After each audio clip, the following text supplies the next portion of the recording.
Just a moment. This bag here. No, you cover my search. Keep your hands on your heads, gents. Sure. That way everybody's happy. No problem. No problem. We need para-security here. We're doing a search. Okay, I'm just going to frisk you down. Make sure you have everything on you. Yeah, and move forward just a little bit, please. Security. There we go. That's perfect. Okay. Do you have any knives or needles? No. I'm not going to touch your gear. Okay, thank you very much, gentlemen. Can I see your press credentials, please? You may move your hands. Okay. I have to find out where my Keep your hands on your head until the sudden no, clear, please. Oh, you cleared them? Okay. Yeah, they've both been cleared. Cool. I'm just looking for his press credentials. Yeah, right here, which is... Excellent. Yeah. Thank you very much, gentlemen. Okay. Permission to film or war journalists? Yeah, we're common correspondents. shot of us. Yeah, no problem. Sure. Yeah. All right. Can I use my radio? Primary weapon. Who are you calling? No, it's just shortwave radio.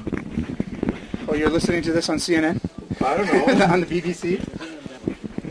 Okay. And that's what Is it that feels Kai? like to have big scary My men with rifle is guns down come something in you. and search you. No kidding. So now we're just going to keep playing All along. right. These guys are actually SAS. Are we taking these guys with us? Reasons why you want? We're going to extract you. Okay. We're going to take you to an extraction zone. Okay. Please follow me. Do as I say when I say. Okay. Let's go then, gentlemen.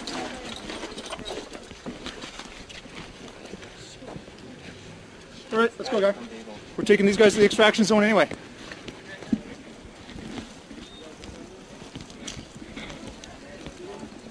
Hey, we really appreciate you guys doing this.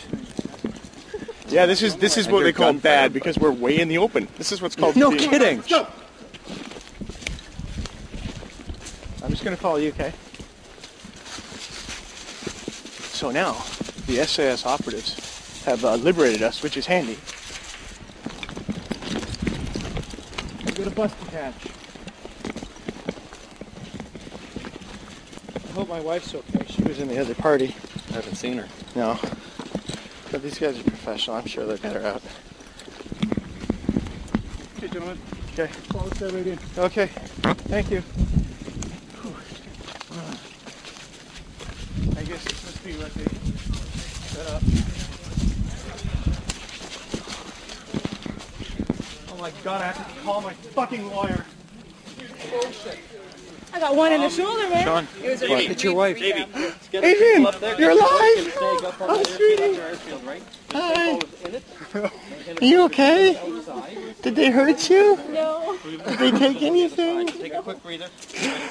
Oh my god, I'm so happy to see you!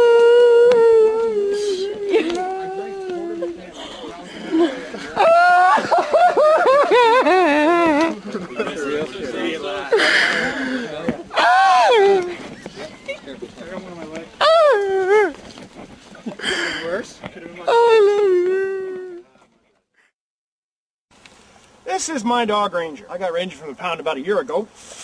He's part pit bull, which of course makes him a bloodthirsty killer, according to modern legislation. They're trying to bring about these bills called breed-specific legislation, a series of different bills they want to pass like this. They're doing it both in Canada and in the United States. The problem with this is not so much that, well, you know, the dogs are pretty strong and all. You're missing the whole point here. Breed-specific legislation is really a form of eugenics. We're talking about genetics and genetic codes and what's acceptable, what's unacceptable. And when you start with something like that, when you start going, oh, this breed of dog is okay because it's this way, or you start getting very breed-specific, it starts with dogs and you don't know what's going to happen. Now, they've already taken away all of the guns in Canada, and people in Canada are essentially, well, really janitors. We're just kind of looking after the natural resources until the Americans come up and take everything over. Which is okay, you know, because a lot of Americans are really nice people. The government's a little scary, but the Americans themselves are nice people. So the problem is that now in the United States, there's a lot of Americans who are going, whoa, hey, you know, our government's really kind of being weird, and now they're trying to take away all their guns, and of course, the next thing after they take away the guns, they want to take anything that'll protect the family. So you can only have the Pomeranians and, you know, the Shih Tzus and all these little dogs that don't do anything. There's lots of dogs. Lots of dogs out there that have been, you know, people used to be the tough guy dog. You'd have your German Shepherds, you'd have your Rottweilers, and you got your Pit Bulls, and then before that you had, like, what was it? You know, you have everything. You know, Brasileiros, Presa Canarios, got Mastiffs, Bull Mastiffs, and you can't tell me that any one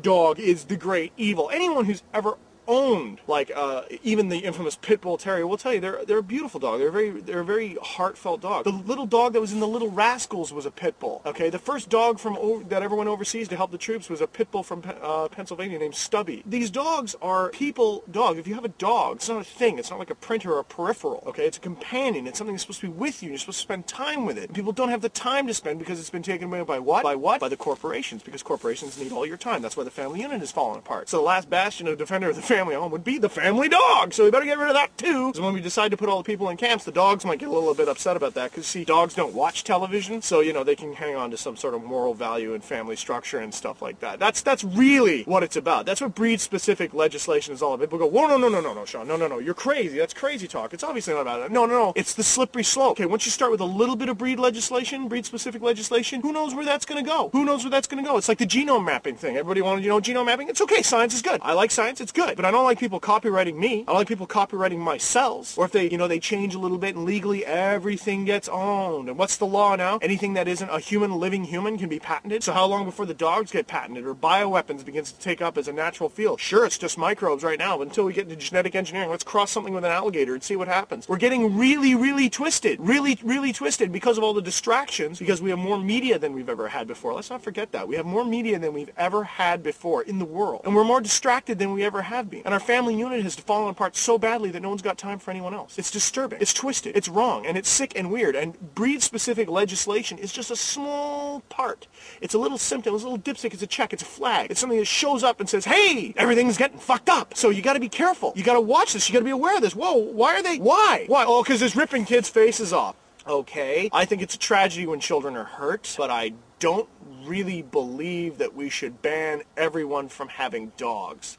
I think that's a little bit weird. Kids have been mauled for a long time. If you own a dog, guess what? You're responsible for the dog. So if the dog does some damage, you should be charged. I'm all about that. If you have a dangerous animal that you cannot control, it's like having a weapon or a firearm. If you have the firearm, you're responsible for the firearm. Guns don't kill people. People kill people. Okay, well, dogs kill people. They can't. They usually maul them, which is even worse because they have to live with the after effect. But you must have control of the dog. Why was the dog loose? Why was he not fenced? Why wasn't he accurately muzzled if the dog is actually trained as an attack dog? Why is the dog an attack dog? Why is it pit bulls don't just go and attack people? They're trained for that. You have to work to make these dogs mean. You really do. They're really strong, but that doesn't make them vicious. I've seen pit bulls run through plate glass doors and think it was funny. They don't really pick up on it. They got that Incredible Hulk thing on the go. They don't really understand that they could be doing damage to themselves and their environment. But no, we got to vilify them. Then you just wait. First it'll be the pit bulls. Then it'll be any guard dog breeder. Then we'll get the Rottweilers out of here. Then we'll get the German Shepherds. And don't forget, oh, that dog's part pit bull, quarter pit bull. You betcha any dog that's not a little frou-frou Pomeranian, gone. Husky's gone. You bet the whole works. It starts there. Don't look at this. Look at where this leads. Don't look at the road in front of you. Look where the path leads. You got to figure that out. Where are they going with this? That's why I can make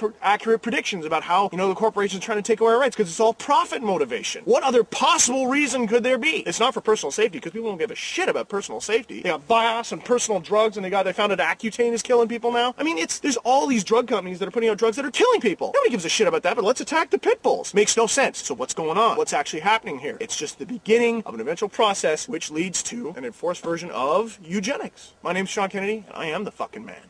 So you say you gotta know why the world goes around, and you can't find the truth in the things you found, and you're scared shitless cause evil abounds. Come join us. Well, I heard